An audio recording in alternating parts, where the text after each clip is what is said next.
Hi everyone, I'm here with Hannah Johnson from Lean Body Vision. Hannah's my personal trainer and sports therapist, and I'm here to just talk to Hannah about some training tips and advice, and also about sports therapy and why that's important for training for an event. So, Hannah, what would you recommend that people do if they're going to do a marathon? What are some of your tips in terms of preparing for a marathon?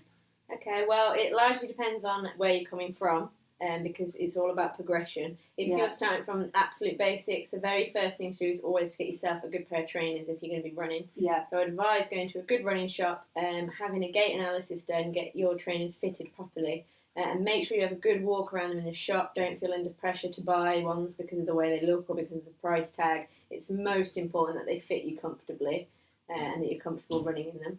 Then I would get yourself a plan together. So don't try and run a marathon from nothing. You want to start small and build up to it.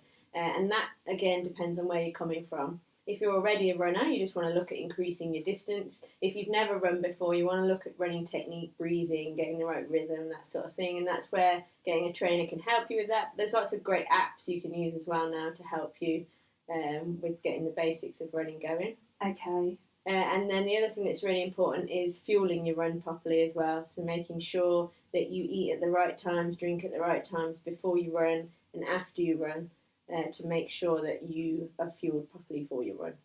So, in terms of preparing for a marathon, then, what do you think people should get up to before they do a marathon? So, I did 21 miles at the weekend, which I found really hard. The last 2 miles I found really difficult actually, and it seems a lot harder than doing 20. But I want to try and get it. I want to do that one more time, and then perhaps do 22 miles and have 2 weeks off before. Yeah. Is that what you kind of recommend? It's always important to taper before the race so that your muscles are in the best condition that they can be for the race. What's important to remember when you're training for any race is to think about the distance you're training for. So a lot of people will start by doing a 5k, for example, but they'll overtrain the distance because they think, well, if I get used to running 7k, 5k will be really easy. Yeah. And actually what you want to do is train for the race that you're doing.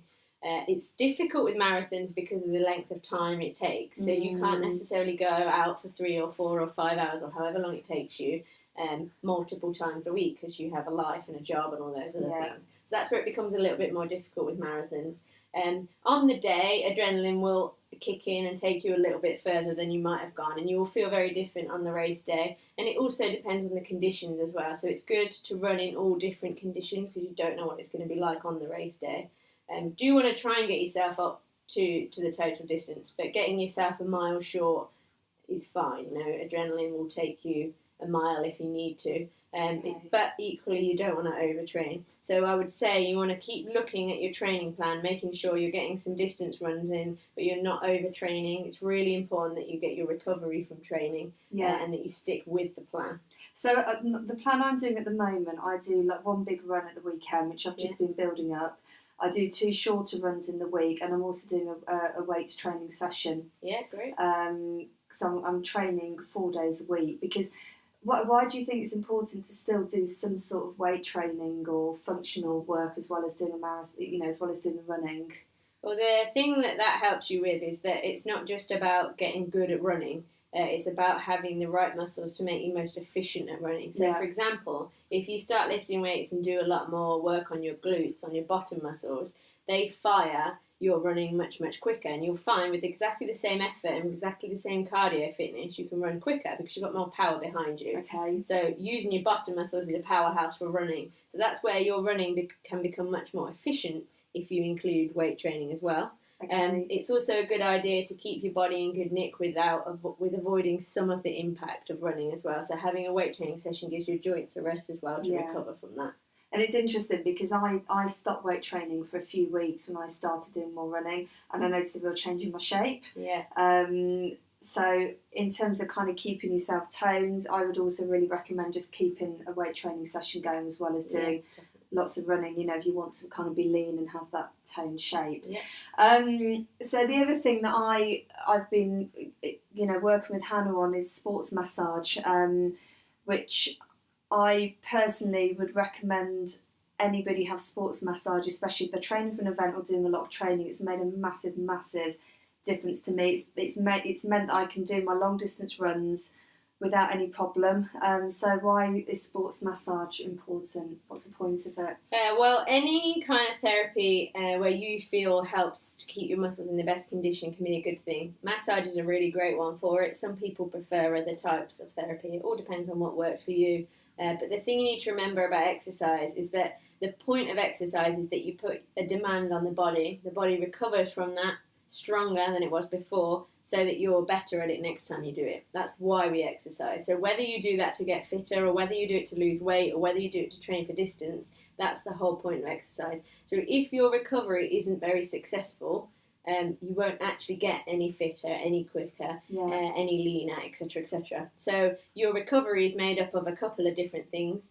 And making sure you get enough rest, both rest from exercise but also sleep, because your muscles repair while you sleep. Making sure you drink enough water so that you're hydrated properly, making sure you've got enough protein in the diet, and then adding in the right kind of therapy. So what sports massage does is it increases the flow of oxygen to the muscles and helps to repair, sends blood to the muscles, helps with any scar tissue build-up or any adhesions in the muscle fibres that you may have. So it's just about keeping your muscles in the best possible condition so that they look after you when you're going for a run. So it speeds up your recovery. Also, people can find it very effective to have an hour that is about their body, that isn't about slogging it out in the gym. So it can be very good for you to be still and somebody be looking after your muscles for you effectively. But it's all about the recovery and keeping your muscles in the best condition, and therefore keeping your joints in the best condition as well.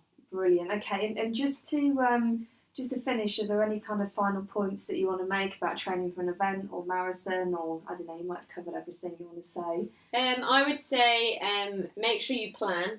There's no point in doing things last minute. Lots of people do marathons when they're very unprepared.